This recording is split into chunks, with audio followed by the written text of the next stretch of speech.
Muchísima gente en este mundo asume que los poderosos siempre tienen las de ganar, que siempre van a ganar aquel que tiene más poder, que aquel que tiene desventajas, que aquel que es más pequeño, o que tiene una discapacidad o que ha sufrido algún tipo de desgracia, que eso automáticamente lo hace un segundón, lo hace un perdedor. ¿Por qué? Porque siempre habrá alguien más poderoso o alguien más grande, con más dinero, con más habilidades, y que esa persona va a ganar siempre sobre nosotros. Pero ¿y si no fuera así? ¿Y si no siempre el poderoso fuera a ganar? ¿Y si no siempre el poderoso sea la persona que lleve las de ganar? Y los poco convencionales, los inadaptados, los discapacitados, ¿y si esas personas resulta que por tener esa discapacidad o esa desventaja, resulta que eso pudiera ser un puntazo a favor de su victoria? Hoy vamos a hablar de un libro publicado originalmente en el año 2013 y escrito por Malcolm Gladwell, un escritor conocidísimo por todas aquellas personas que les gustan los libros de no ficción, porque tiene un montón de libros súper importantes como The Tipping Point, que en español se llamaba El Punto Clave, como Blink, Inteligencia Intuitiva, como Outliers, Los Fueras de Serie, todo aquel concepto de las 10.000 horas y todo eso. Bueno, pues ese viene de... Bueno, lo hizo popular, no es el concepto, pero lo hizo popular Malcolm Gladwell.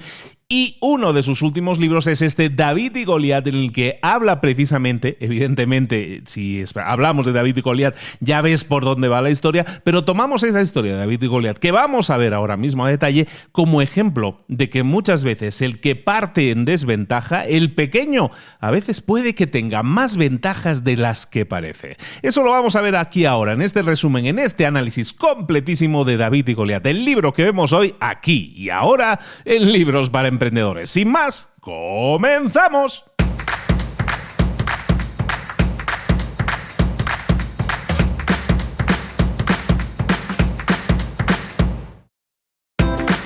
Bienvenidos al podcast Libros para Emprendedores. Para alcanzar el éxito en cualquier negocio que quieras emprender, debes formarte, debes estudiar, aprender para emprender. Y para ello, no hay nada mejor que un libro. En el podcast Libros para Emprendedores te ayudamos de 3 maneras. Primero, seleccionando los mejores libros del mercado para ayudarte a emprender, a mejorar en tu emprendimiento. Segundo, te ofrecemos gratis un resumen de los puntos más valiosos explicados en cada libro. Y tercero, te damos finalmente pasos a seguir para poner en práctica todas esas lecciones aprendidas y así poder acortar tu camino hacia el éxito. Ya sea marketing, ventas, liderazgo, emprendimientos, mentalización, vamos a analizar lo mejor de los mejores libros del mercado y te lo vamos a dar todo bien masticadito y listo para ser aplicado. Soy Luis Ramos, empresario y emprendedor, y voy a acompañarte, si me lo permites, en este camino. Sin más, comenzamos. Muy buenas a todos, bienvenidos una vez más a Libros para Emprendedores. Aquí estamos de nuevo trayéndote otro resumen, otro análisis completísimo de este fantástico mundo de los libros. Extraemos un libro que vale mucho la pena, escogemos un libro que vale mucho la pena, que te ayude, que traiga conceptos que te puedan ayudar a crecer, a desarrollarte, a tener un cambio en tu vida, en lo personal y en lo profesional. Hoy vamos a hablar de este libro que te decía en la introducción, David y Goliat, David and Goliath, publicado en el año 2013, escrito por el señor Malcolm Gladwell, que si no lo has visto nunca vale la pena buscarlo en Google y ver la foto del señor. Tiene una imagen curiosa, el pelo sobre todo, pero bueno, un tipo con una imagen muy curiosa, pero que es una de esas personas cultas, inteligentes, es escritor, también es sobre todo articulista, que tiene unos artículos fantásticos, también tiene sus charlas TED. De hecho, tiene una charla TED en la que habla de David y Goliat precisamente, aunque no habla mucho más de ello, más que de la propia historia en sí, pero bueno, te la ligo, también te la enlazo ahí en las notas del episodio. Pero bueno, vamos a hablar de este libro. Este libro, año 2013, se publica y está basado en la idea de que las personas que tienen cierta desventaja, tradicionalmente pensamos que son personas que tienen las de perder, pero resulta que a lo mejor no es siempre así, o que a lo mejor eso es un prejuicio y que lo estamos analizando de la forma incorrecta. De hecho, hoy vamos a hablar de eso, ¿no? De toda una serie de prejuicios que nosotros tenemos con respecto a las personas que en teoría parten en desventaja. Y vais a ver que tiene mucho sentido y vais a ver que a lo mejor muchas veces nos quejamos de vicio. Vamos a empezar con el libro, vamos a empezar directamente con el resumen. Espero que va a ser un poco más ágil, que los últimos nos han salido de hora y media, ¿eh? Vamos a ver cómo nos sale este. Vamos a hablar de la historia de David y Goliat. David y Goliat, historia bíblica, yo supongo que te suena, pero bueno, para que todos aquellos que no les suena la historia, básicamente de lo que estamos hablando es de la victoria del pequeño sobre el grande. ¿De qué estamos hablando en la historia de David y Goliat? Bueno, en épocas muy lejanas, cuando existía el rey de Israel y Judea que se llamaba Saúl, recibieron el ataque de los filisteos, que venían desde otra parte, creo que desde Grecia, si no lo recuerdo muy bien, ¿eh? Disculpa si me equivoco en eso. Pero bueno, los filisteos llegan a Israel, al valle de Ela, para plantar batalla, para quedarse, para invadir el reino de Israel. Bueno, de hecho, era para dividir el reino de Israel, que es lo que querían, ¿no? Bueno, pues llegan allí y entonces llegan al Valle de Ela, una zona muy, muy plana y todo ahí, y ahí se van a enfrentar los dos ejércitos. Por un lado, los filisteos, armados hasta los dientes, y por otro lado, el ejército defensor de Israel, del rey Saúl, que era el ejército de los israelíes. Y resulta que se enfrentan, llegan a ese punto en el Valle de Ela y dicen, oye, a ver quién ataca. Y nadie se decidía a atacar, ¿no? Y entonces hacen una cosa, o llega una especie de mini acuerdo de decir, bueno, ¿y por qué no hacemos eso de que el guerrero más potente de un ejército se enfrente al guerrero del otro ejército? Y eso hacen. Entonces, ¿qué pasa? Los filisteos, armadísimos hasta los dientes, escogen a Goliat, un tipazo, un hombre grandioso, un gigante, según la Biblia, bueno, un hombre de más de 2 metros de altura, y ese señor, muy grande, muy pesado, armado hasta los dientes, dicen que hasta con más de 50 o 40 o 50 kilos de armamento, armadura, espadas y de todo eso. Todo eso lo llevaba Goliat y ahí iba caminando, llegando hasta el centro del valle para esperar allí al guerrero de los israelíes. El guerrero de los israelíes, pues resulta que no hubo voluntarios. No había un voluntario que dijera que yo soy muy fuerte, así yo me lo cargo a ese tipo. Entonces no había, y se presenta un pastorcillo que se llamaba David. Y David se presenta ante el rey y le dice al rey, lo dice con sus palabras, yo lo estoy aterrizando un poco al lenguaje de ahora, pero dice, mi rey, yo voy, no se preocupe, yo de este tipo me encargo yo, no se preocupen. Y entonces, bueno, pues dicen, bueno, está bien, no ha habido más voluntarios, pues venga David, te toca. ¿Qué pasa? Que a David, el pastorcillo, le dice, mira, aquí tienes una cosa, un escudo, aquí tienes la armadura, aquí tienes el casco y todo esto, las armas para enfrentarte, porque ya has visto que ese tío es muy grande y, vamos, que vas a necesitar de todo el armamento posible para acabar con él. Y el chico, David, le dice, no, tranquilo, ¿para qué? ¿Yo armadura? ¿Para qué? Dejadme a mí como yo voy, sin armadura ni nada, que yo me encargo de ese tipo. Y dicho y hecho, llega David, entonces se sale allí de medio de sus tropas y va caminando hacia el gigante Goliat. Y Goliat está allí esperándole. De hecho, dicen en la Biblia que hasta tuvo que, para llegar al punto en el que estaba, necesitó de un ayudante que le ayudara a llevar tanto armamento y cosas que llevaba. Bueno, llegan a enfrentarse David a Goliat, ¿no? Y bueno, llega a una cierta distancia David. Y en vez de llegar y plantarse delante de Goliat, es decir, plantarle cara allí, te voy a luchar así con la espada o lo que sea, David no se acerca. Se queda a unos 100 y pico metros de distancia y empieza a girar una onda.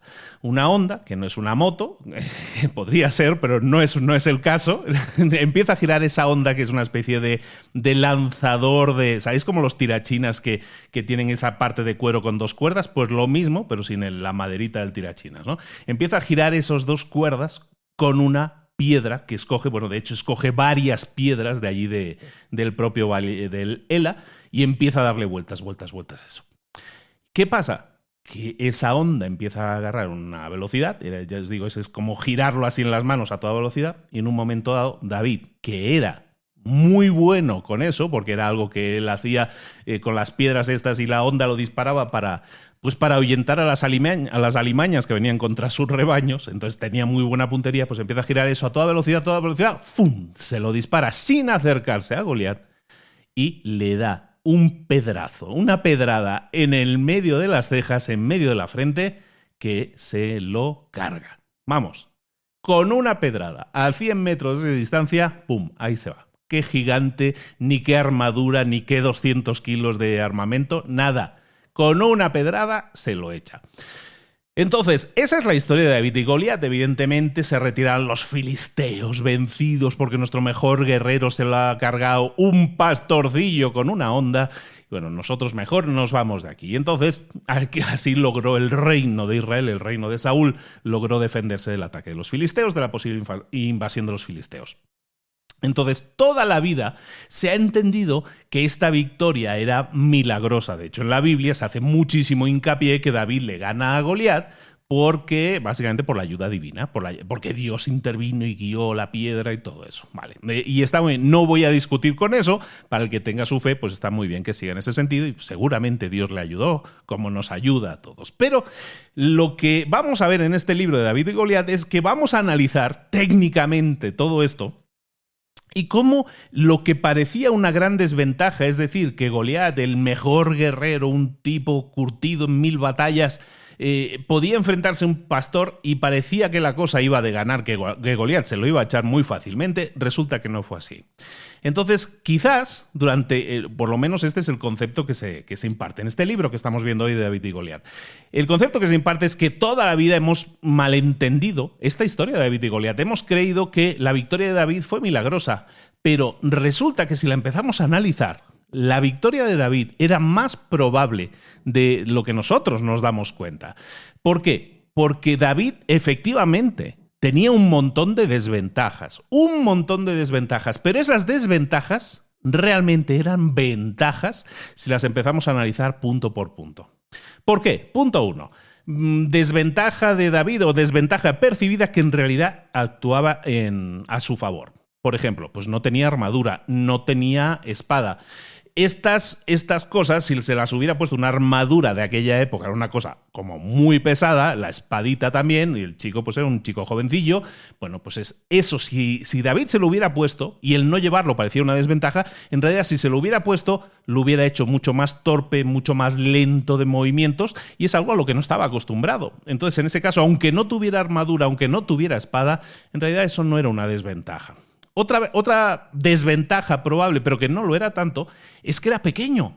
Entonces, el hecho de que David fuera pequeño, eso le permitía ser mucho más rápido y mucho más ágil en cualquier ataque.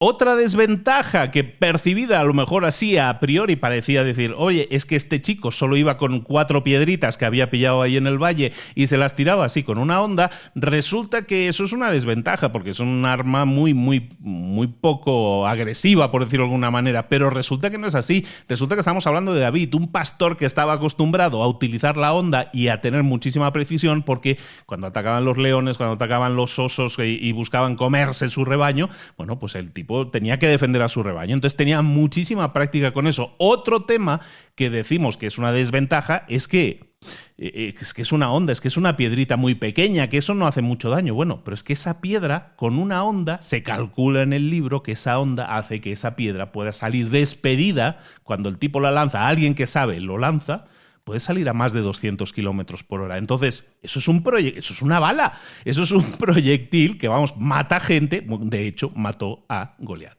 ¿De acuerdo? Entonces, lo que son desventajas de David podrían en realidad verse como ventajas, si lo vemos así.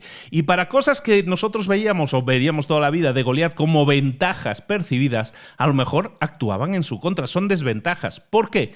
Pues dicen que Goliat era un gigante, ¿no? Los expertos dicen que es un gigante, que era muy grande. Entonces los expertos analizan toda esta historia y dicen, bueno, puede que Goliat sufriera de acromegalia. Eso básicamente es una sobreproducción de la hormona de crecimiento. Si conocéis a Tony Robbins, si habéis visto a Tony Robbins alguna vez físicamente, es un tipo que tiene ese tema ahí también en el cerebro, tiene como una especie de tumor en el cerebro que hace que la hormona del crecimiento, pues es un tipo que es muy grande porque tiene una hormona del crecimiento que genera mucha hormona y la hace ser muy grande. Pero eso, aunque también percibido, pues dices, eso es un gigante, seguro que es muy fuerte, sí. Pero resulta que esa condición de la acromegalia pudiera ser que le afectara la visión. Es decir, que tuviera problemas de visión. ¿Por qué? ¿Por qué eso es una ventaja percibida y en realidad es una desventaja? Porque ese tipo que era muy grande, ese tipo que era muy grande, pues resulta que a lo mejor tenía problemas de visión y entonces como David no se acercó, pues el tipo ni lo veía de lejos, lo veía borroso y no se dio cuenta de que el chico le estaba preparando una pedrada con la onda. ¿Por qué? Porque seguramente no tenía muy buena vista debido a su condición de gigante, precisamente, ¿no? Otra ventaja percibida que a lo mejor podríamos decir que es una desventaja en realidad es que Goliat tenía un montón de experiencia en batalla, pero todas esas experiencias previas le permitían creer que David se acercaría a él y tendrían un combate cuerpo a cuerpo. ¿Por qué? Porque Goliat había estado en todas las batallas y las batallas, cuando la gente te ataca, pues te ataca aquí con la espadita y estás luchando mano a mano. Y entonces él, como era muy fuerte, digo, bueno, que venga el chiquito este, me lo he hecho muy rápidamente. Pero claro, como David no era convencional en su estrategia, es decir, yo me voy a enfrentar cuerpo a cuerpo contra esa persona, pero lo voy a hacer a 100 metros de distancia, pues esto lo pilló desguarnecido sin esperarse ese ataque que decíamos de Goliat. Luego, también ventajas percibidas que a lo mejor no lo eran tanto, es que Goliat iba cargado hasta los dientes, iba armado hasta los dientes con más de 50 kilos de armadura y armas, y eso prácticamente lo inmovilizaba. Es decir, el tipo llegó al centro de la batalla del duelo, digamos, llegó allí ayudado por otra persona que le ayudaba a llevar las cosas. Imagínate lo pesado que tenía que ser, aunque el señor era muy fuerte, lo pesado que debe ser llevar todo eso.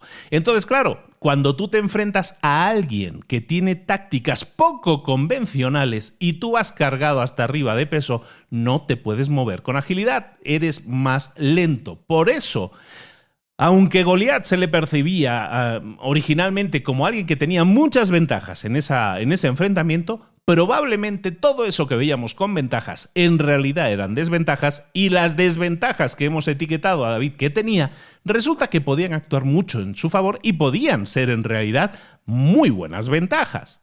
Entonces lo que vamos a hacer ahora es analizar cómo esas desventajas que nosotros percibimos también en nuestra vida, a lo mejor las podemos girar, podemos darle la vuelta a la tortilla y hacerlas que sean una ventaja para nosotros. La primera desventaja que una persona siempre te va a decir cuando se enfrenta a algún reto es que a lo mejor no tiene las habilidades necesarias. Hay muchas veces las personas que actúan en desventaja siempre dicen, es que a mí me faltan los conocimientos, me faltan las habilidades, y esas habilidades son necesarias para ganar en aquello en lo que quiera desarrollarme. Entonces, esto que parece una desventaja, quizás podríamos darle la vuelta y convertirlo en una ventaja. ¿Cómo lo podríamos hacer? ¿Cómo podríamos cambiar esas desventajas de, por ejemplo, no tener habilidades, no tener esas habilidades desarrolladas? Bueno, básicamente, nosotros cuando tenemos una serie de habilidades, cuando tú tienes una serie de habilidades, entonces sigues las convenciones de ese conocimiento. Es decir, si yo busco ganar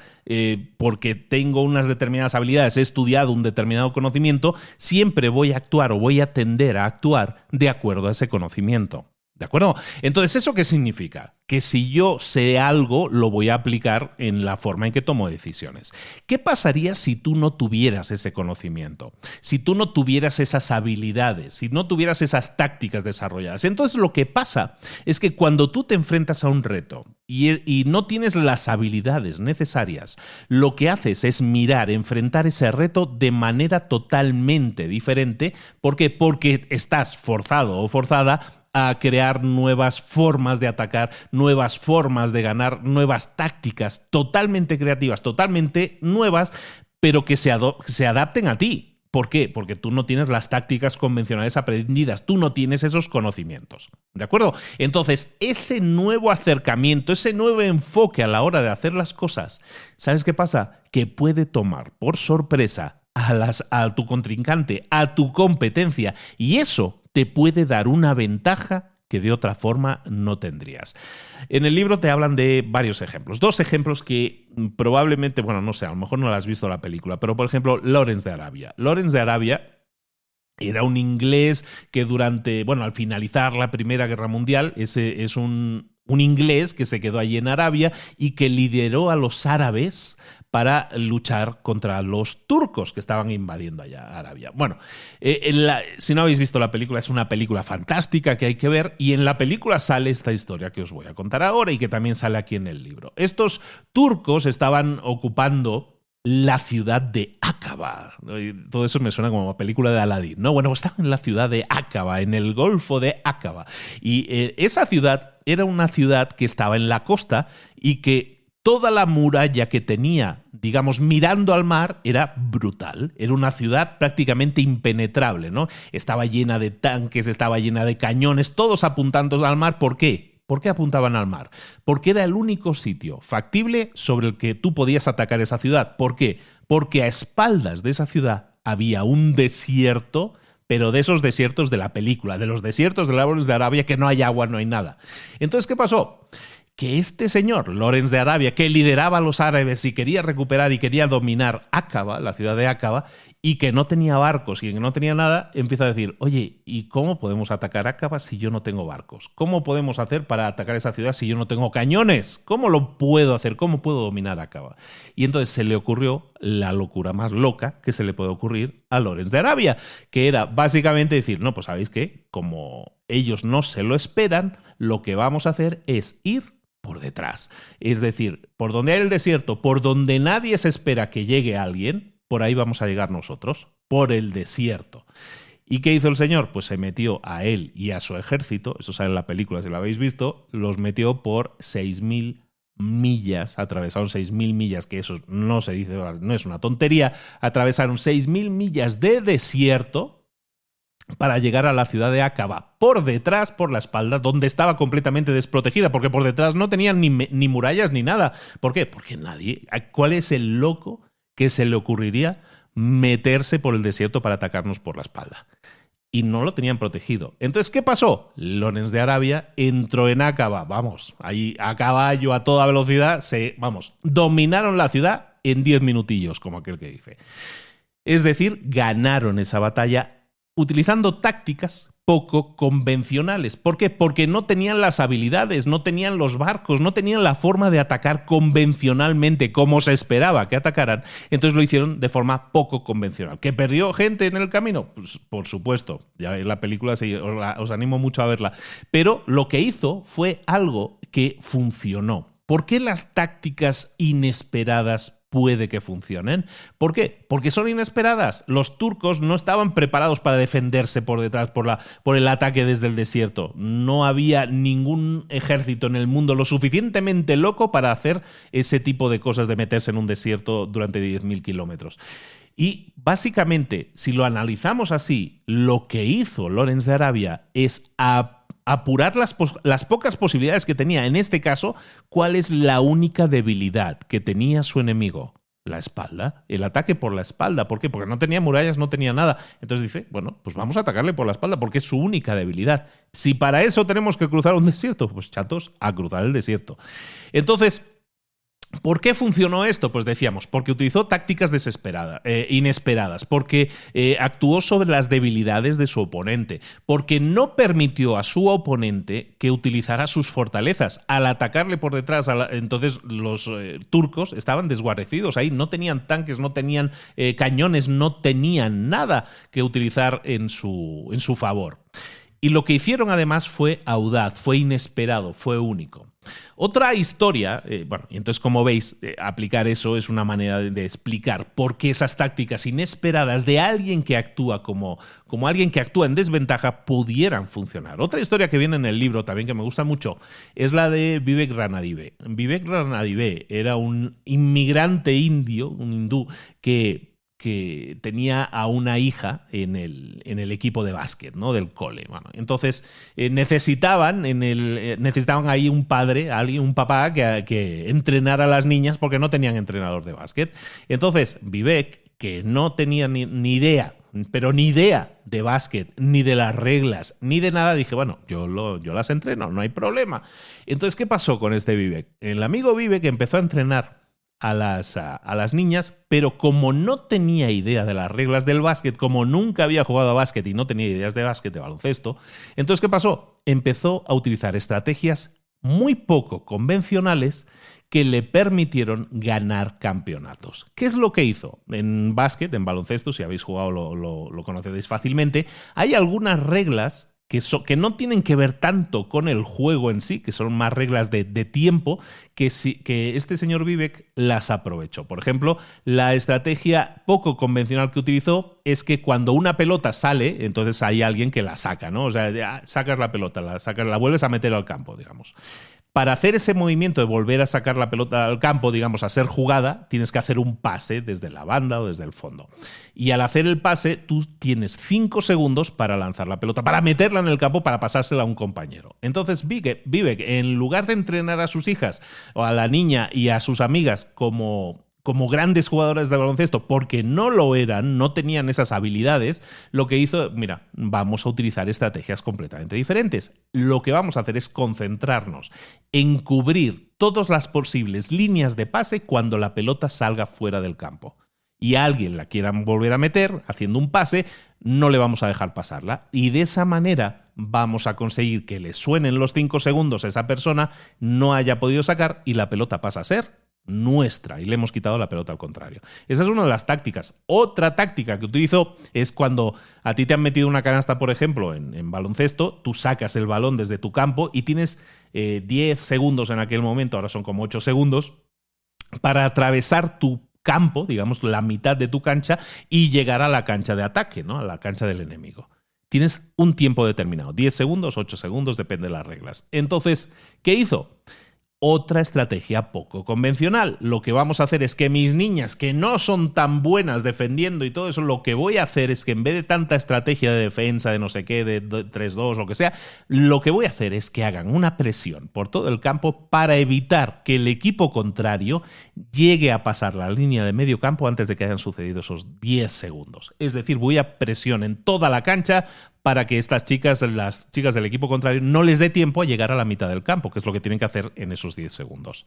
¿Qué hizo? Con esa presión de cancha completa, digamos, lo que hizo fue recuperar un montón de balones. Con la otra técnica, con la otra estrategia poco convencional de presionar la salida del balón cuando sacaban de banda, lo que estaba haciendo es exactamente lo mismo, recuperación de balones. Luego, pues atacaba más o menos, la que era buena tiraba, oye, campeonatos ganados.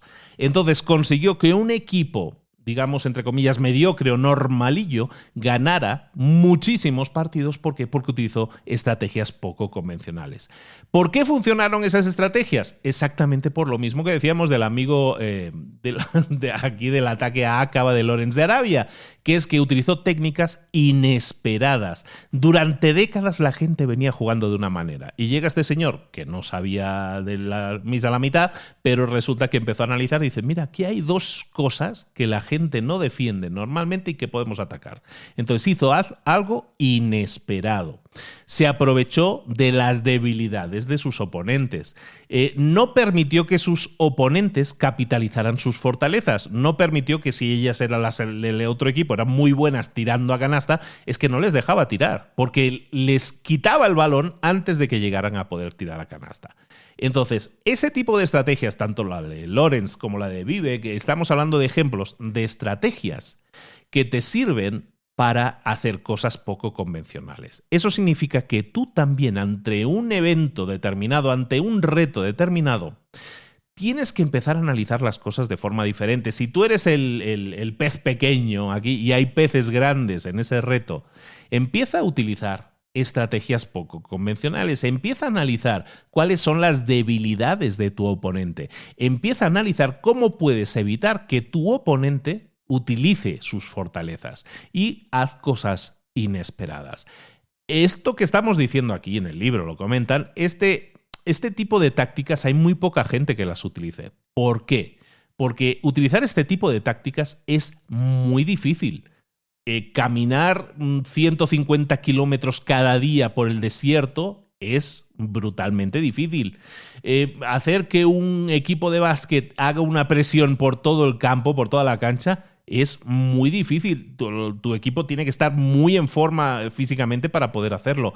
Entonces, estas tácticas hay muy poca gente que las lleve a cabo porque son duras, porque son difíciles. Y luego también te vas a encontrar que cuando tú juegas de forma diferente a como se espera, aunque sea legal, si haces cosas que la gente no espera, la gente se enoja, la gente se enfada. Y a Lorenz lo criticaron muchísimo y a Vivek lo criticaron muchísimo.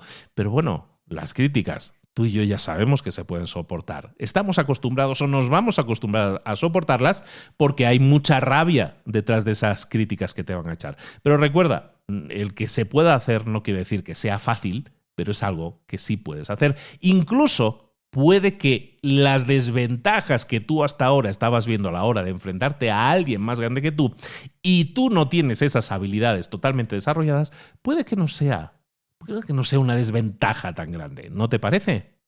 La segunda desventaja que vamos a analizar ahora tiene que ver con el hecho de tener menos que tu oponente. En el caso de Goliat, estábamos diciendo, Goliat tenía mucha más fuerza, mucho más tamaño, mucho más armamento. En teoría, lo tenía todo, tenía mucha ventaja porque tenía mucho más que su oponente. David solo tenía una piedra y eso lo hacía más vulnerable en teoría. Pero hay un punto, igual que en el caso de Goliat, hay un punto en que la acumulación de recursos deja de ser una ventaja para convertirse en una desventaja. En el libro se presenta esto como una U invertida. Si tú te imaginas, esto es un podcast, vamos a intentar imaginarnos esa U invertida. Esto es un gráfico en el que tenemos una U mirando hacia abajo, como una montañita, por decirlo de alguna manera. Estamos hablando de que esa U invertida significa, si la aplicamos a lo que lo aplicamos, significa lo siguiente, que muchas veces el tener pocos recursos, digamos, puede hacer que, por ejemplo, en el libro ponen un ejemplo muy fácil de entender, que es de si por un lado tenemos los activos, si yo tengo pocos activos, poco dinero, por ejemplo, y quiero solucionar un determinado problema, pues si tengo poco dinero, solucionar ese problema me va a ser difícil, pues estoy en la parte de abajo de la U. Si tengo más dinero, empiezo a subir en la U, digamos, estoy en la parte de arriba. Es decir, cuando yo tengo dinero, es más fácil resolver una serie de problemas. Pero ¿qué pasa si tengo, entre comillas, demasiado dinero? Cuando tengo demasiado dinero, la curva de la U vuelve a bajar y resulta que tener demasiado dinero también puede ser perjudicial para la resolución de un problema. Y el ejemplo que vemos entonces y a donde queremos ir con esta idea es que tener demasiado de algo es también una carga muchas veces muy difícil de manejar y a veces incluso puede parecer imposible. Por ejemplo, en el libro nos ponen el ejemplo de que tener dinero, tener mucho dinero, no necesariamente nos ayuda a ser mejores padres. Y entonces nos pone el ejemplo de la U invertida, teniendo en cuenta dinero y felicidad, o en este caso, hacer más fácil el ser padres, ¿no? Entonces, si ponemos en una gráfica, en la parte del eje X ponemos el dinero, y en la parte del eje Y o Y ponemos el ser padres, en la educación de los hijos, nos encontramos que con esa U invertida también nos funciona. Si yo tengo muy poco dinero, es muy difícil educar a veces a los hijos. ¿Por qué? Porque estoy demasiado tiempo trabajando, estoy dedicando demasiadas horas al trabajo y evidentemente se me hace más difícil dedicar tiempo a mis hijos porque estoy más ocupado en intentar salir de esa situación de poco dinero. Entonces, tener poco dinero normalmente puede llevar a que la experiencia de ser padre se disminuya, sin duda. Entonces, ¿qué pasa cuando nosotros nos vamos moviendo por el eje X y vamos teniendo más dinero? Pues a medida que tenemos más dinero llega un momento en que ser padre, entre comillas, es más fácil. ¿Por qué? Porque puedes conseguirle más cosas a tus hijos, más materiales, incluso puede que tengas más tiempo para estar con ellos, ojalá y así sea. Y entonces ser padre se convierte en algo más fácil. ¿Por qué? Porque estamos, digamos, en la punta de la U, tenemos un punto determinado de dinero y ser padre en ese momento se facilita. Estamos hablando de generalizaciones, ¿eh? Pero, ¿qué pasa cuando yo tengo demasiado dinero? Pues cuando yo tengo demasiado dinero, el ser padre se vuelve otra vez muy complicado. Las personas que tienen demasiado dinero, a menos que tengan unos valores súper claros y los apliquen desde el principio, si no los tienen esos valores súper claros, tener demasiado dinero convierte el ser padre en algo que también puede convertirse de nuevo en algo muy complicado. ¿Por qué? Nos pone el ejemplo, si tú tienes poco dinero y tu hijo te dice, papá, quiero un pony, quiero que me compres un pony. Tú no tienes dinero, le vas a decir, hijo, no tenemos dinero para comprar el pony, no nos lo podemos permitir. Y ya está, y ahí se acaba la conversación. Y es que no tienes dinero y el niño ya lo ve que no tienes dinero, entonces no le puedes comprar el dichoso pony. Entonces tener poco dinero, en ese sentido es más fácil gestionar la frustración del niño porque le estás dando un razonamiento. ¿Qué pasa cuando nosotros tenemos demasiado dinero? Si nosotros tenemos demasiado dinero y llega el niño y nos dice, papá, quiero un pony, y tú le dices, no, no te puedo comprar el pony, y el niño te dice, ¿cómo que no? ¿Cómo que no? ¿Por qué? Porque el niño no puede entender que no se lo compres. Le estás negando algo que él quiere y entonces educar al niño de esa manera es más difícil. ¿Por qué? Porque el niño sabe que tú podrías comprarle el pony, pero no quieres. O la bicicleta o la PlayStation o lo que sea del que estemos hablando. Entonces, él sabe que lo puedes comprar, pero no entiende el por qué no se lo compras. Entonces, esa distinción de tener demasiado dinero hace que sea muchas veces, en este caso, en este ejemplo, muy complicado ser buen padre, en este sentido, a aplicarle una serie de valores. ¿Por qué?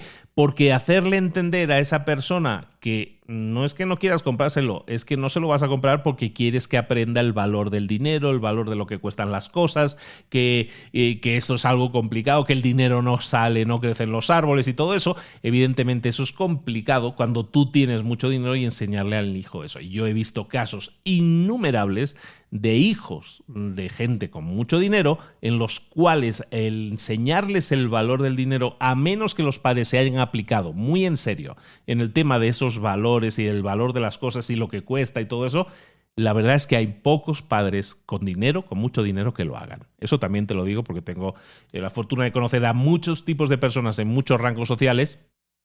Y los que tienen dinero muchas veces tienen los hijos de familias con dinero, en muchos casos, de nuevo, es una generalización decir todos, en muchos casos tienen un problema de conceptualización del dinero que otros que venimos de clases sociales más humildes no lo tenemos así porque hemos crecido pues con menos dinero, básicamente. Entonces sabemos lo que cuesta. Yo empecé a trabajar a los 17 años, o sea, sí entiendo lo que cuesta el dinero y ganarlo y lo que me pagan y sé lo poco que todavía me acuerdo del primer sueldo. Pero bueno, en fin, eso no va por ahí. Entonces, el hecho de que el dinero pueda llegar a ser un problema tiene que ver con esa U invertida. Otro ejemplo que te puede servir también y que se acostumbra a decir mucho es que, y este es uno de los ejemplos más famosos del libro, se habla muchas veces de que un niño tiene muy pocas posibilidades de sobresalir o de aprender o de convertirse en un gran estudiante si está en una clase en la que hay muchos alumnos. ¿Por qué? Pues, bueno, y por el contrario, se dice que una clase con pocos alumnos sirve para que los alumnos destaquen y se potencien mucho más. Entonces, si utilizáramos esa U invertida, podemos decir que sí, pero. Básicamente, que sí, puede ser cierto, pero hasta cierto punto. ¿Por qué? Porque es cierto que en una clase con muchos niños, con muchos alumnos, con 38, 40, yo cuando estudiaba éramos 40, 42 alumnos en mi colegio, me acuerdo perfecto, pues tener una clase con 40 alumnos, ¿qué pasa? Que los resultados y el desempeño de los alumnos es peor que si en esa clase hubiera 20 alumnos. ¿Por qué? Porque hay menos atención individualizada a cada uno de los alumnos. Es normal, son 40 alumnos. Es que ¿qué les vas a dedicar? ¿Un minuto por alumno en una clase de 1 hora? Es complicado, ¿no? Entonces es lógico que en una clase con demasiados alumnos la atención sea peor, la atención personalizada sea peor y entonces el desempeño en general de esos alumnos también sea peor. Si analizáramos la U y dijéramos, vale, vamos a reducir el volumen de niños y tengamos una clase que tenga 20 alumnos, más o menos, en promedio, ¿no? Entre 15 y 25 más o menos. Resulta que con estas clases de tamaño moderado, de 15 a 25 alumnos, resulta que el desempeño mejora. El desempeño es mucho más equitativo entre cada uno de los alumnos. ¿Por qué? Porque todos están recibiendo una atención personalizada y el volumen permite que así sea. ¿Qué pasa, sin embargo, si le damos la vuelta a la U y llegamos al punto de decir, bueno, vamos a reducir todavía más, vamos a hacer clases mucho más pequeñas porque así evidentemente los resultados van a ser mucho mejores? Pues no, ahí es donde la U se le da la vuelta y resulta que los resultados son contraproducentes.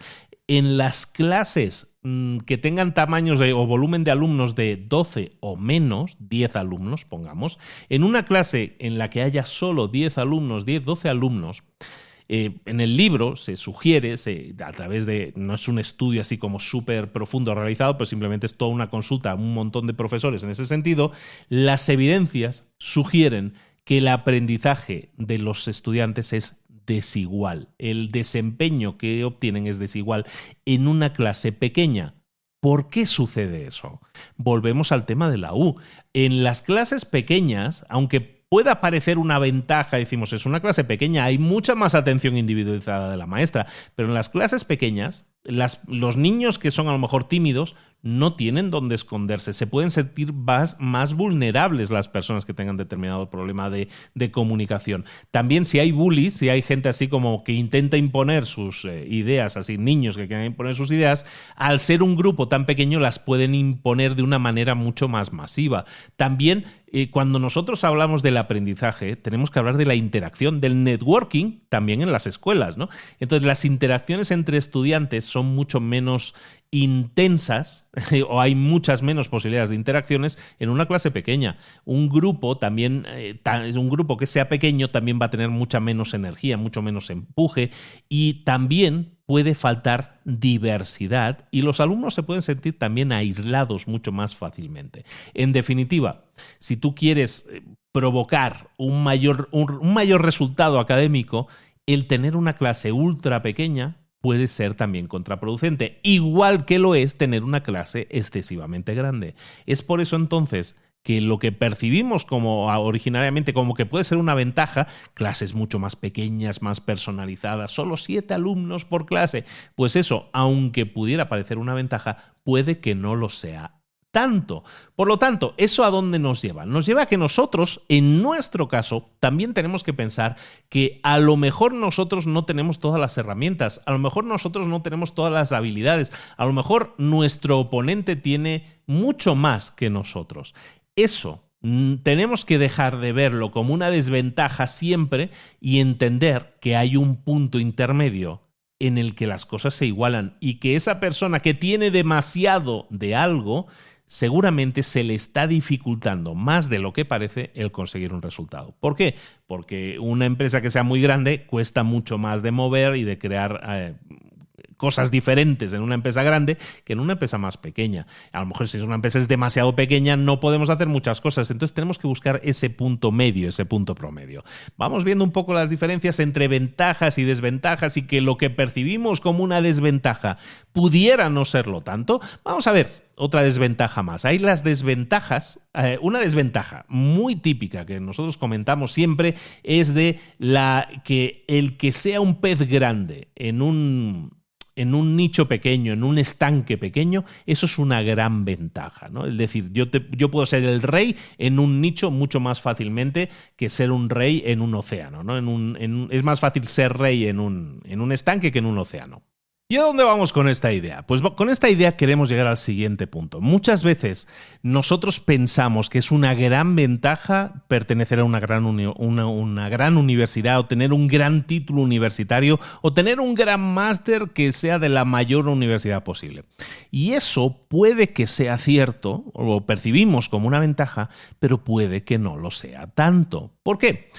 Porque hay varios ejemplos y creo que pueden ser muy interesantes para ti. ¿Por qué? Porque nosotros, nuestra felicidad o el éxito que podamos tener depende mucho, pero muchísimo de la gente que nos rodea. Un ejemplo. Hay una serie de países, tú lo habrás escuchado siempre, una serie de países en los que dicen estos son los países en los que hay más felicidad por metro cuadrado, ¿no? Los países más felices del mundo, ¿no? Suiza, Dinamarca, Islandia, Holanda, Canadá, todos esos países en que la gente como que es más feliz, ¿no? En cambio, si empiezas a profundizar, te darás cuenta de que en esos países en los que la gente es más feliz por metro cuadrado, resulta que también son los países en los que sus ciudadanos tienen un más alto ratio de suicidios. Fíjate en ese detalle. ¿Y por qué sucede eso? Pues sucede eso por una razón que tiene que ver con que tú siempre te comparas con la gente que te rodea y los resultados pueden ser mejores o peores siempre dependiendo de con quién te compares. Entonces, si tú eres una persona que sufre depresión, está enferma y sufre depresión, si tú sufres depresión en un país que está deprimido ya de por sí en un país que tiene poca felicidad, tú te comparas con lo que hay alrededor y dices, bueno, pues no estoy tan mal, estoy como la media. Pero en cambio, si tú eres una persona que sufre depresión en un lugar en el que todos parecen súper happy, súper contentos, entonces, ¿qué pasa? Tú te comparas con la gente alrededor y dices, te sientes peor. Te sientes peor porque dices, no, hombre, es que me siento deprimido, miro a mi alrededor que todos son felices, me siento peor todavía. Y de ahí los altos índices de suicidio. Eso es un efecto que se llama, en la educación le llaman así, el efecto del pez grande en el estanque pequeño. Básicamente tiene que ver de que cuanto más elitista sea la escuela en la que estudies, los estudiantes perciben peor sus habilidades académicas. Un ejemplo, si tú analizaras en Estados Unidos, por ejemplo, todos los estudiantes que estudian carreras técnicas, digamos ciencia, tecnología, ingeniería, matemáticas, todos los que estudian carreras técnicas en Estados Unidos, en las grandes universidades, tenemos que entender una cosa, solo el 50% se gradúan. ¿Por qué? Los datos dicen lo siguiente. Hay un tercio superior de la clase, según las puntuaciones que obtuvieron en el examen de acceso universitario, lo que llaman el SAT en Estados Unidos. Bueno, teniendo en cuenta esos resultados del examen de acceso, la gente en una escuela de alta tecnología, en una universidad de alta tecnología, la podemos dividir en 3 categorías. Los que están en el tercio superior, es decir, los que sacaron las mejores notas en el examen de acceso, están en el tercio superior. Bueno, pues de esas, el 55% se gradúan. Luego podríamos decir que hay un tercio medio, ¿no? Es decir, que sacaron unas notas promedio en el examen de acceso. De esos, entre el 22 y el 35 se van a graduar. Pero todos aquellos que estén en el tercio inferior, solo más o menos en promedio, un 15% se van a graduar. Lo ponemos muy fácil de entender. En una clase universitaria de Harvard en la que haya 100 alumnos, los que sacaron mejores notas en el acceso, de esos la mitad o más de la mitad se van a graduar. Pero los otros, del resto de la clase, los otros 70 o 66 alumnos de la clase, los que están en el tercio medio inferior de las notas de acceso, de esos, en promedio, a lo mejor se gradúan 20%. ¿Por qué? ¿Por qué sucede eso? ¿Por qué la gente deja la universidad y no se gradúa en las grandes universidades? Pues porque se están comparando. Son peces pequeños en un océano muy grande. Se están comparando con los compañeros de alrededor y dicen, yo soy muy malo, yo no soy tan bueno como ellos. Entonces, a lo mejor hay algunos que sí se motivan, son los que se van a acabar graduando, pero la mayoría que están en un término promedio o tirando abajo en el acceso de sus notas, resulta que no se van a graduar. ¿Por qué? Porque se están comparando con la gente que tienen alrededor. En cambio, esas mismas personas, si se graduaran en una universidad que no sea tan top, tan premium como un Harvard, ¿qué pasaría? Resulta que las personas que tienen notas promedio o tirando a la baja, si se apuntaran a una universidad no tan grande como Harvard, resulta que tienen muchísimas más probabilidades de graduarse y de graduarse con muy buenas notas. ¿Por qué? Es el efecto del pez grande en el estanque pequeño. Si yo soy un pez pequeño, si yo soy un alumno promedio tirando a la baja por mis notas en Harvard, yo soy un pez pequeño. Y entonces, ¿cómo percibiré yo mis habilidades?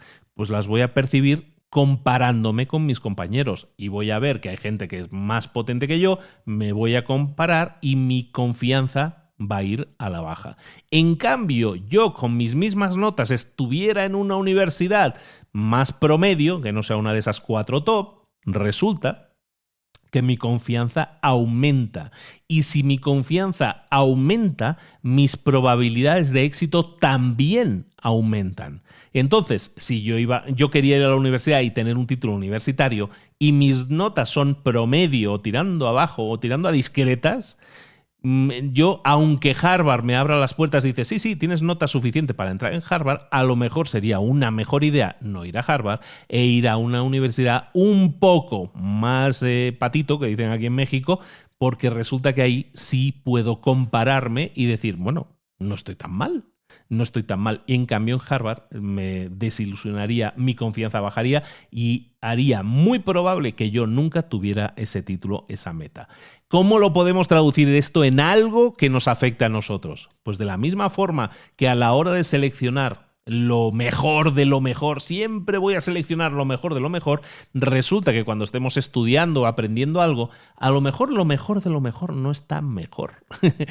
Por decirlo con un juego de palabras, a lo mejor podríamos escoger cosas que no sean tan top, tan premium, pero en las que yo me pueda sentir más identificado, mejor, más cómodo o compararme con los demás y no sentirme mal siempre.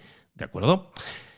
Hay otra historia en el libro al respecto de esto que viene de los impresionistas. Los impresionistas en finales del siglo XIX, que aparecieron en París y eran pues aquí toda una serie de artistas que hacían cosas como muy diferentes, ¿no? Monet, Renoir, Degas, Cézanne, toda esta gente pues pintaban muy diferente al resto. O sea, todo era pintura tradicional, llegaron estos y pintaban ahí con puntitos, con cosas impresionistas que pintaban muy rápido y causaban una impresión que el cuadro había que verlo de lejos porque de cerca no se entendía. Toda una serie de cosas. Entonces los impresionistas, cuando aparecieron, no lo tuvieron fácil. No lo tuvieron nada fácil. De hecho, en París, los artistas de toda la vida siempre tenían que exponer en lo que llamaban el salón, ¿no? El salón era el sitio a que todo artista que se quisiera considerar algo tenía que aparecer en el salón. ¿Qué pasaba? Que cuando estos impresionistas les dieron un huequillo en el salón, les daban un hueco, pero les daban un hueco en la sala que estaba al final de todo, las colgaban muy altas sus pinturas, o sea, ¿sí tenían cuadros en el salón? Sí. ¿Pero qué pasaba? Estaban hasta el final de todo, no las veía nadie y pues entonces no eran reconocidos. ¿Qué hicieron los impresionistas? Dijeron, ¿sabes qué? Esto del salón está muy bien, pero es que aquí no nos ganamos el pan, aquí no nos ve ni Dios. Entonces lo que podemos hacer es seguir batallando para que se nos muestren nuestras pinturas en el salón, pero mejorar la sala, lo cual va a ser muy complicado, o tenemos otra opción. Porque no nos montamos nosotros nuestra propia fiesta. Si en la fiesta en la que nos invitan nos dejan al fondo y ahí no nos ve nadie, nos montamos nuestro propio salón. ¿Y qué hicieron los impresionistas? Montaron su propio show, montaron su propia galería de arte en la que mostraban sus trabajos. Pros y contras de esto, hombre, pues que no era el salón, que era un sitio diferente, pero tenía muchos pros. A favor, muchas cosas a favor, por ejemplo, que en el salón no les dejaban colgar más que estaban muy limitados los cuadros que podían colgar, ¿sabes? 1, 2 o 3 por autor, y resulta que en su propio show podían colgar los que les daba la gana. Entonces exhibían 10, 11 cuadros, 12 cuadros, y entonces era muy fácil que sus trabajos destacaran, porque podían exponer mucho más, como si fueran grandes artistas. Evidentemente, este no era el salón. Su salón no era el salón el que tenía tanta fama y al que iba todo el mundo, pero como montaron algo diferente, como eran pequeños, pero montaron algo diferente y lo montaron bien montado y era un salón en el que ellos eran los protagonistas y su arte era el protagonista, el impresionismo es famoso hoy en día gracias a que ellos tomaron la decisión de crear su propia exhibición. Esas exhibiciones que ellos hacían fueron súper controvertidas en su momento, pero precisamente por la controversia de hacer algo diferente y darle mucha visibilidad, lo que consiguieron es atraer a un montón de gente, un montón de público que venía a ver aquella cosa nueva, que era novedosa, que nadie había visto. Le dieron un foco muy grande a su propia exhibición y por eso hoy los impresionistas o el impresionismo es conocido, porque si se hubieran mantenido como si hubieran seguido en la línea del salón de lo que era el arte en París del siglo XIX, pues hubieran estado recluidos a la última sala, no los hubiera conocido ni Dios, y bueno, pues hoy no sabríamos lo que es el impresionismo. ¿De acuerdo? Entonces, volviendo, este es otro ejemplo de lo mismo. Un ejemplo en que muchas veces ser un pez pequeño en un océano muy grande no nos compensa. Y entonces tenemos que quitarnos esas metas de la mente. Cuando nosotros pensamos de que, bueno, yo me voy a meter en determinado nicho aunque sea un pez pequeño, y algo de nicho, algo de mercado me voy a quedar. Bueno, pues a lo mejor en vez de ser eso, a lo mejor es más fácil buscar crearte tu propio show, crearte tu propio océano, si lo viéramos en el tema de océano rojo y océano azul. Hasta ahora hemos visto entonces ventajas que serían deseables, ¿no? Y que decimos, es que son ventajas que deberíamos tener y no tenemos, ¿no? Y las estamos buscando y hemos visto que a lo mejor no es tan necesario tenerlas. Lo que vamos a ver ahora son desventajas que en principio nadie quiere, pero que pudiéramos decir que son dificultades que pudieran ser deseables.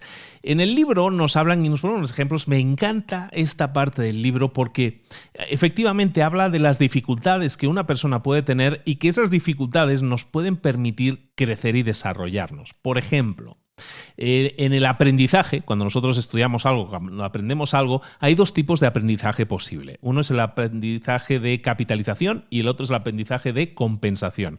Capitalización contra compensación. ¿De qué estamos hablando en esto? Cuando tú aprendes en capitalización, básicamente eres bueno en algo y lo que haces es capitalizarlo, es decir, volverte mejor en algo. Tienes una ventaja y la explotas al máximo. Eso es aprendizaje de capitalización. Te especializas en aquello en que eres bueno, en tus fortalezas. Y por otro lado, tenemos el aprendizaje de compensación. El aprendizaje de compensación es el deseable, que deberíamos estar desarrollando. ¿Por qué? Porque básicamente nos permite detectar aquello en que no somos buenos y lo que nos obliga es a desarrollar alguna otra habilidad para compensar, ¿vale? Entonces hay algo en lo que no somos buenos, aprendemos a compensarlo mediante otra habilidad. ¿A dónde vamos con esto? Mira, un ejemplo muy fácil de entender es el de la dislexia. La dislexia o problemática a la hora de leer, ¿no? Que cambian el orden de las letras, de las palabras y todo eso. Bueno, eso es la dislexia. La dislexia, que es un problema que aparentemente nadie le gustaría tener, resulta que si empiezas a analizar a los más exitosos emprendedores y personas que admiramos, resulta que 1 de cada 3, es decir, un 33% de los emprendedores famosos y exitosos son disléxicos. No es casualidad. ¿Por qué? Porque están utilizando una desventaja como su dislexia para hacer un aprendizaje de compensación. Están compensando esa dislexia desarrollando otras habilidades. ¿Qué habilidades? La memoria, la observación, la capacidad de negociación, la capacidad de persuasión.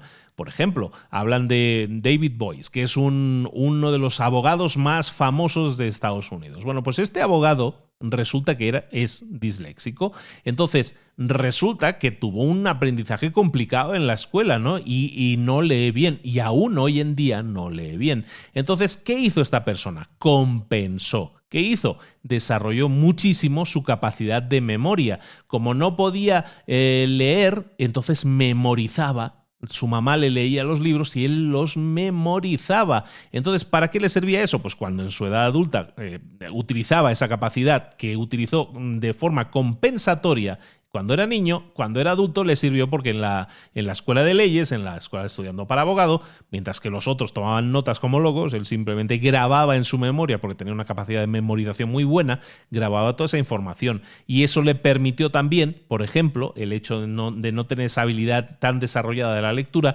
le permitía desarrollar otras habilidades, como la escucha activa y como la observación. Y eso le sirvió en la edad adulta para observar y detectar a las personas que estaban entregando su testimonio y detectar esos pequeños gestos, esos pequeños detalles que te decían que esa persona estaba mintiendo o que había una pista que se te había escapado. Y eso le permitió ser uno de los más famosos abogados del mundo. También te permitía, pues al final, simplificar asuntos, ser capaz de resumir muchas cosas. ¿Por qué? Porque si no tienes la capacidad de lectura, pues tienes que resumir los conceptos y llegar a la clave principal de un concepto de forma más ágil, ¿no? Entonces, todo eso, que son cosas no deseables que provienen de la dislexia, en principio, resulta que se pueden convertir en cosas que tú estás compensando con habilidades que no tenías, las desarrollas mucho más y de esa manera, oye, no estás tan en desventaja. De hecho, si las capitalizas, puedes convertirte en alguien muy potente. Por ejemplo, ponen el mismo ejemplo de Brian Grazer, que es un productor de cine muy famoso en Hollywood, también disléxico.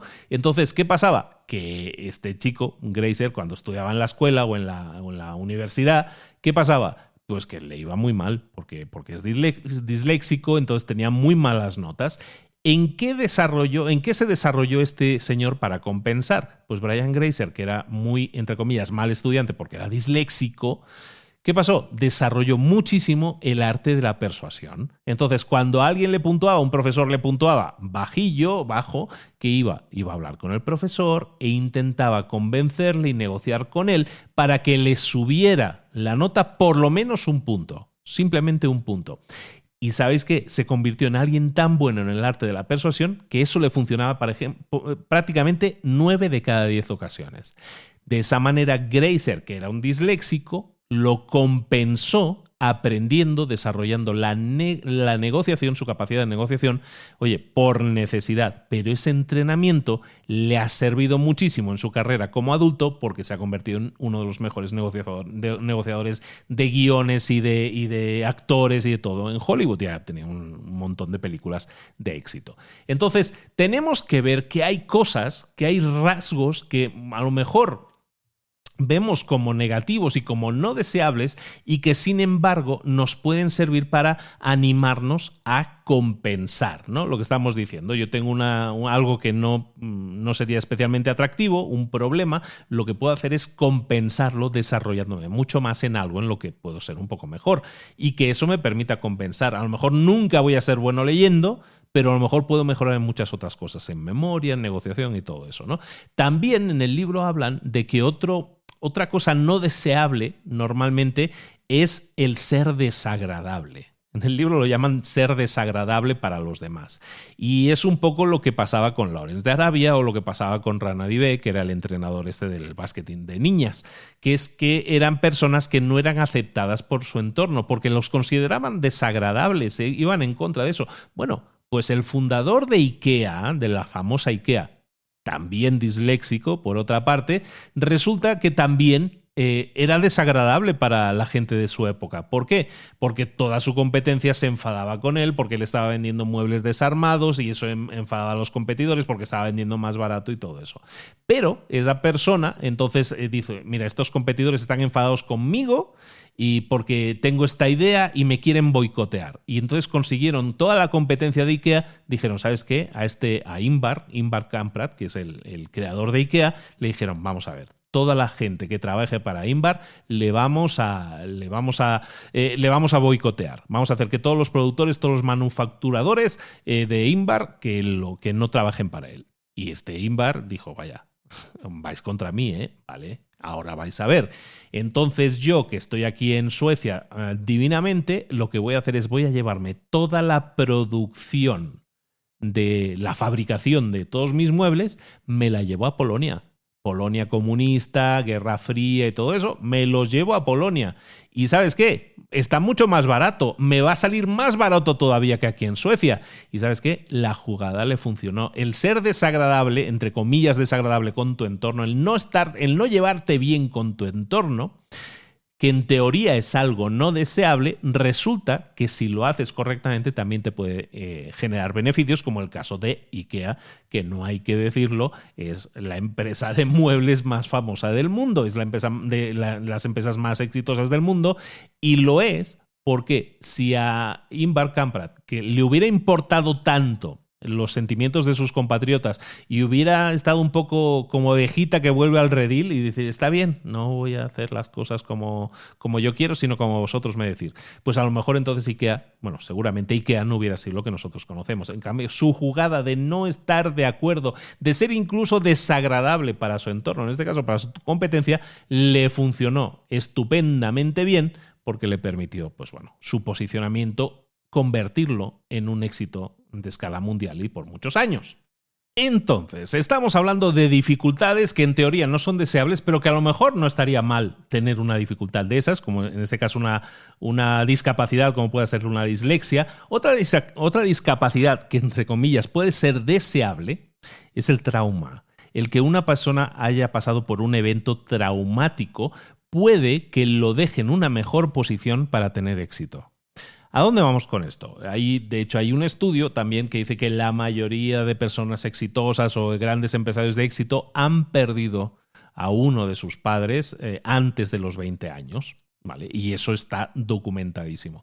Entonces, ¿por qué sucede que personas súper exitosas hayan pasado por ese trauma y eso de alguna manera les haya servido? Pues según la teoría del libro, básicamente los traumas a los que una persona se enfrenta, hay personas a las que les golpea mucho porque son traumas muy directos, y hay personas que no les golpean tan directamente los traumas y eso, sin embargo, les sirve para entenderse a sí mismos como personas que han superado un trauma y eso les fortalece. Lo vamos a ver con un ejemplo. En el ejemplo nos hablan de la Segunda Guerra Mundial, el Blitzkrieg, que de hecho lo comentábamos en el libro anterior. El Blitzkrieg era el ataque de Alemania a la Gran Bretaña durante la Segunda Guerra Mundial.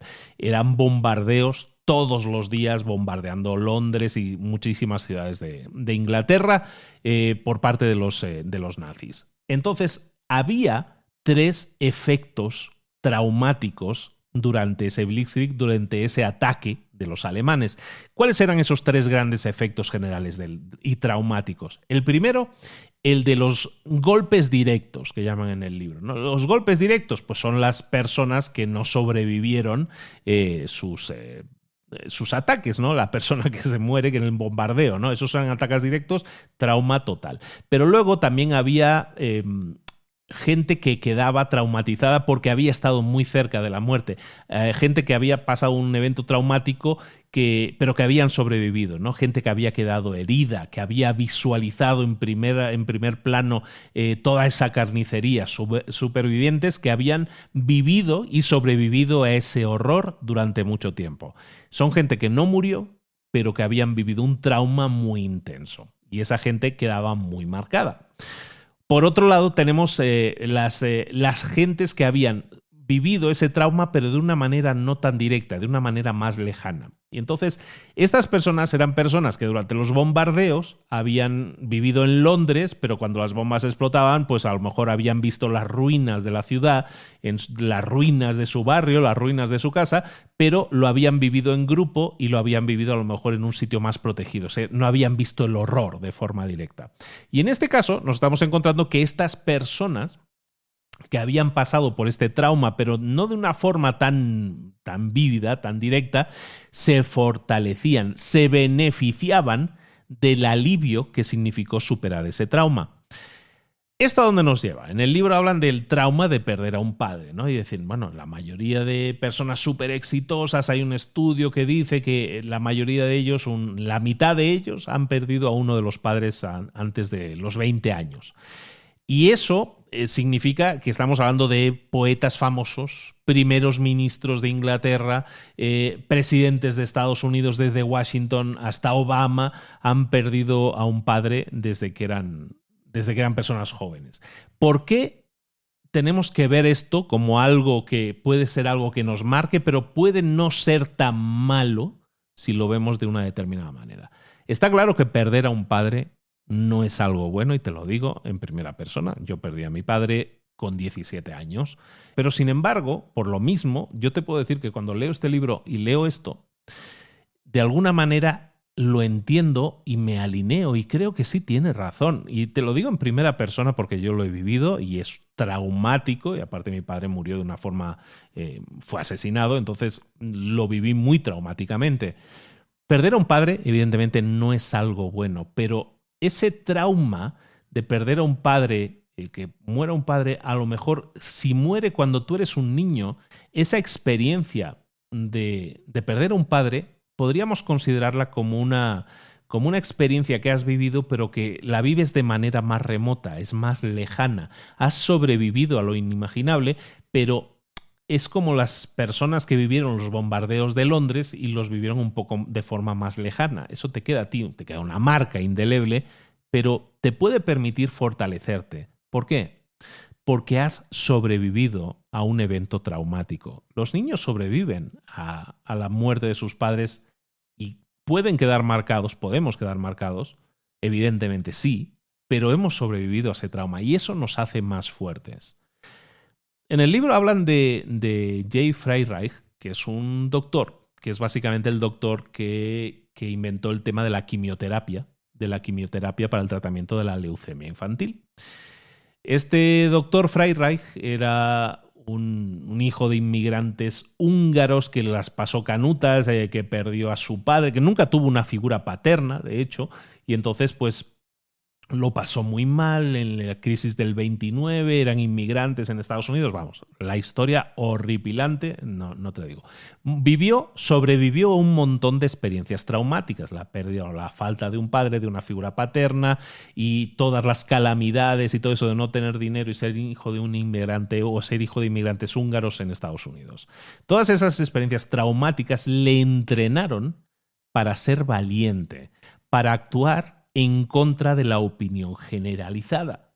Y entonces eso le permitió, cuando estaba trabajando en el Instituto Nacional del Cáncer de Estados Unidos, le permitió desarrollar estrategias, tratamientos que, vamos, sus colegas decían, estaban horrorizados con lo que este tío quería hacer, con esta persona quería hacer, pero que en cambio, al llevarlos adelante, salvaron miles, cientos de miles de vidas de personas, en este caso de niños, que era lo que él se centraba, ¿no?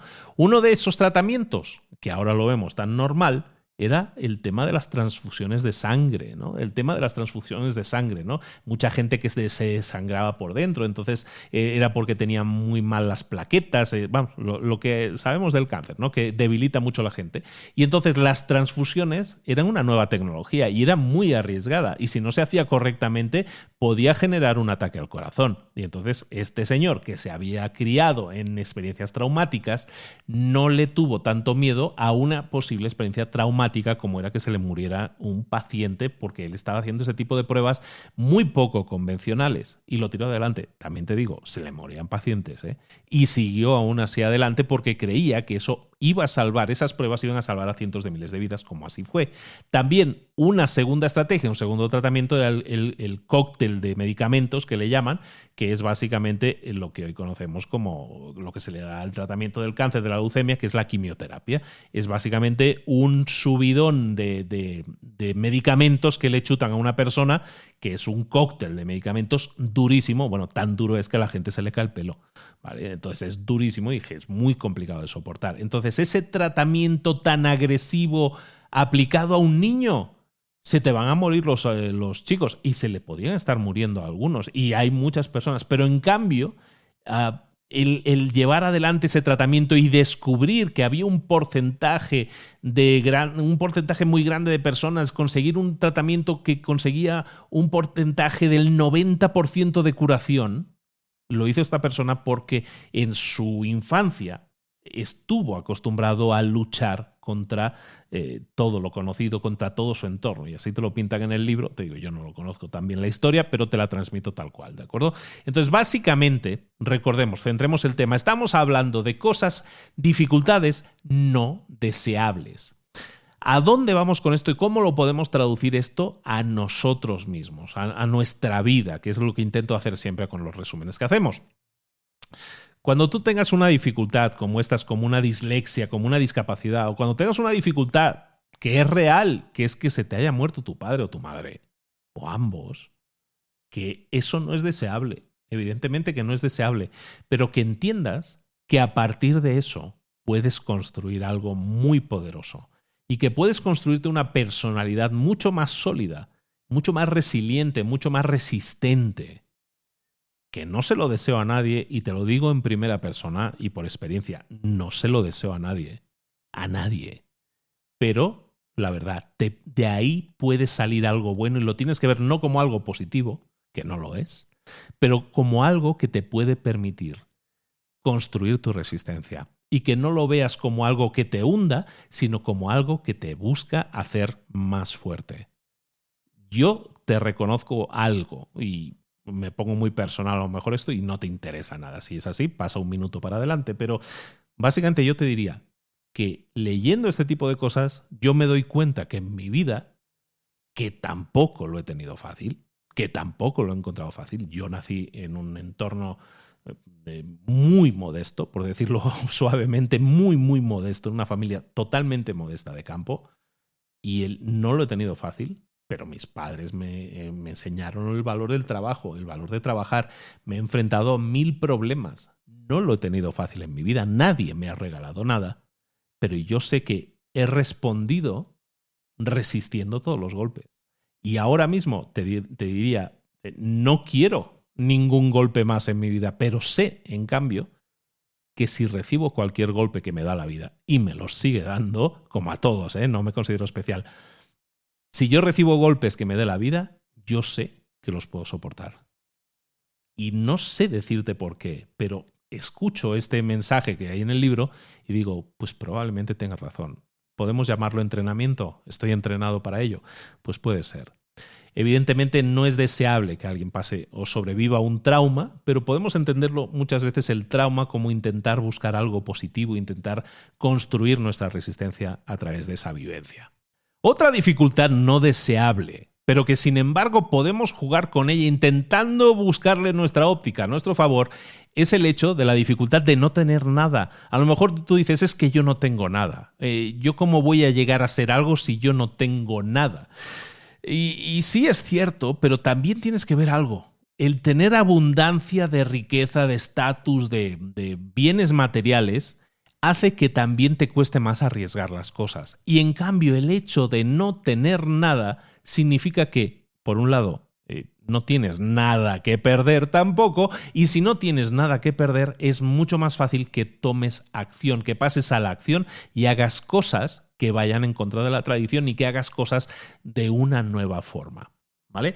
Entonces no nos vamos a extender mucho, pero en el libro hay todo un ejemplo sobre el movimiento de derechos civiles de Estados Unidos que tiene que ver con los derechos civiles de las personas de color en Estados Unidos y Martin Luther King y todo ese tema de que hemos visto en varias películas. Si no has visto, bueno, te puedes informar, pero básicamente pues son personas que tenían menos derechos en Estados Unidos y no estamos hablando de hace 1000 años, estamos hablando de 60, 70 años.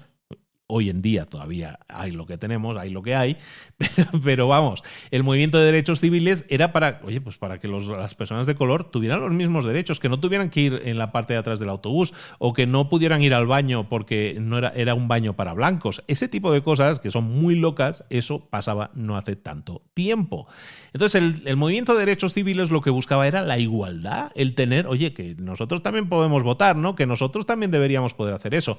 Eran Davids en contra de Goliat. Entonces lo que hicieron fue toda una serie de estrategias para decir, nosotros no tenemos nada, pero vamos a jugar con las cartas que tenemos. Y entonces jugaban con cartas, por ejemplo, en este caso decir, no tengo nada. Bueno, lo que hacíamos era poner en las manifestaciones a niños, para que metieran a los niños en la cárcel, y entonces que luego la imagen que tenían los blancos que estaban metiendo a niños en la cárcel, pues que les fuera una imagen horrible, ¿no? Entonces, ese tipo de estrategias, ¿no? Te digo, hay un montón de ejemplos sobre este tema, pero probablemente a todos nos quede un poco más lejano todo el tema de movimientos civiles de Estados Unidos. Entonces, básicamente, toda esa serie de movimientos de cuando tú no tienes nada que perder, también te puede servir para hacer cosas que puedan parecer desesperadas, pero como no tienes nada que perder, lo que puedes hacer es no jugar con las reglas de Goliat, sino crear tus propias reglas de David y hacer cosas que moralmente hagan que a los grandes se les vea mal y que a ti se te vea bien. ¿Eso es jugar justo? No. No es jugar justo, pero vivimos en un mundo injusto en el que hay gente que tiene poder y otros que no. Lo que podemos hacer es ese tipo de protesta no violenta en la cual estamos demostrando que las personas se están aprovechando de nosotros. ¿De acuerdo?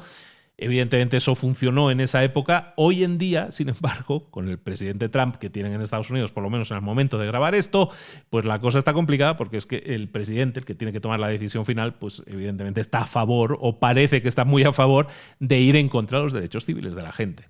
Esto nos lleva al cierre del libro y al cierre de la reflexión final del libro, que es la pregunta de ¿por qué si los David tienen muchas más posibilidades de lo que parecía de ganarle a los Goliat del mundo durante todo el tiempo? Si resulta que ser David puede ser mucho más ventajoso en la mayoría de las ocasiones, ¿cómo es que nunca hemos cambiado la forma de ver la historia de las situaciones David y Goliat? Es decir, ¿cómo es que seguimos viendo a los Goliat, a los grandes, a los poderosos, como los que tienen más posibilidades de ganar? Y las reflexiones son dos. Y es que lo primero es contra toda intuición, es contra tu intuitivo lo que estamos hablando. ¿Por qué? Porque estamos asumiendo siempre que el más grande, el más fuerte, el que tiene más dinero, el que tiene más armas, siempre tiene que ganar. Y eso lo vemos por instinto, porque es el conocimiento, es la convención de la forma de pensar.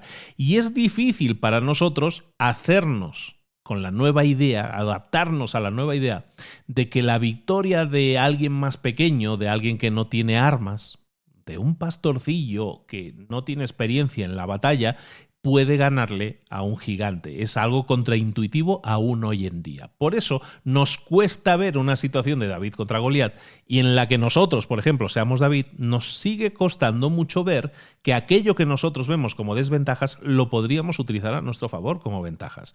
Eso por un lado, es contraintuitivo. Y lo segundo es que es mucho más fácil medir la ventaja que podemos ver.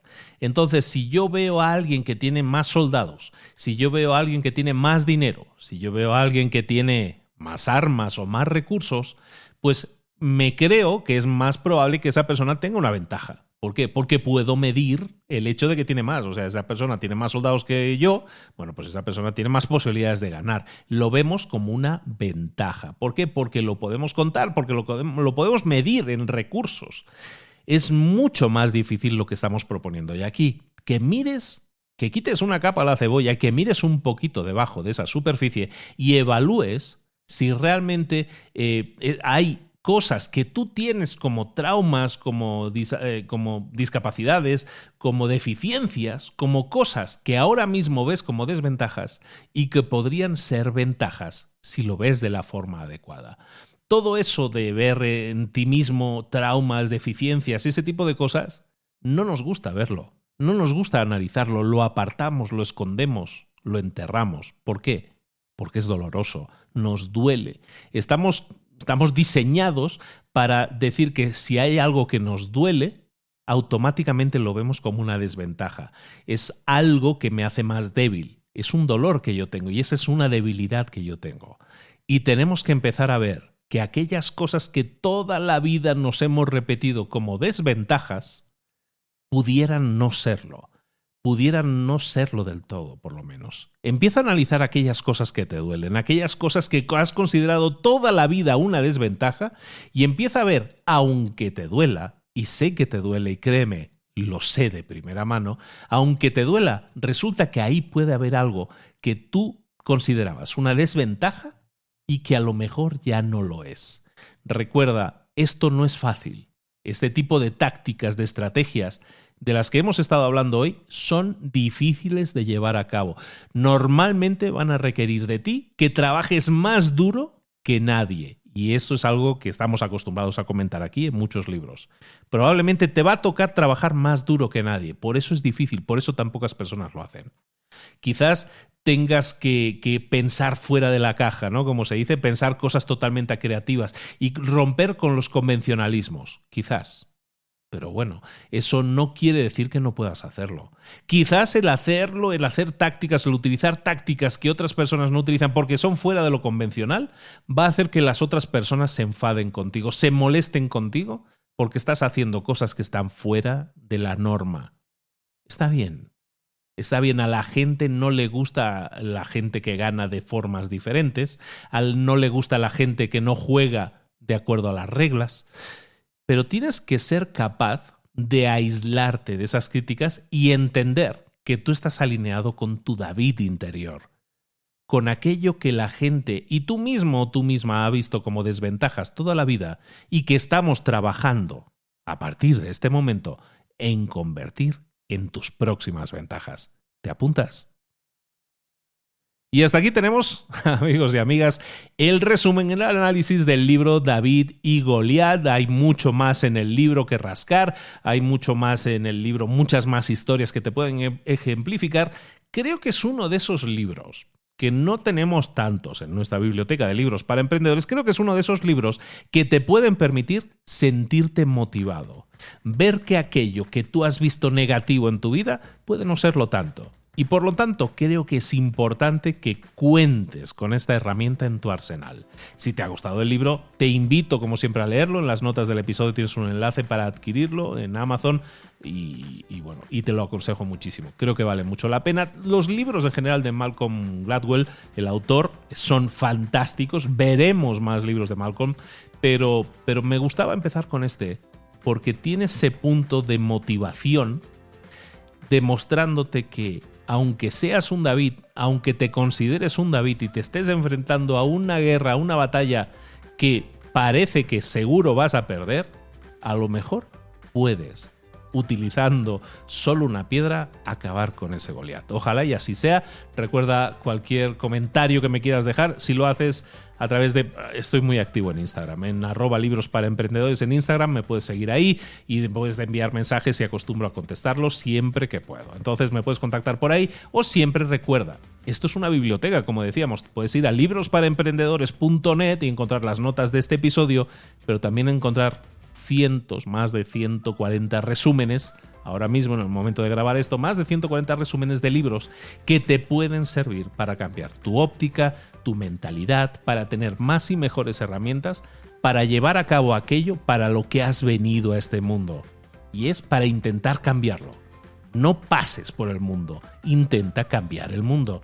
Yo aquí voy a seguir trayéndote todas las semanas todas esas herramientas que te puedan ayudar a conseguirlo. ¿Te apuntas también a eso?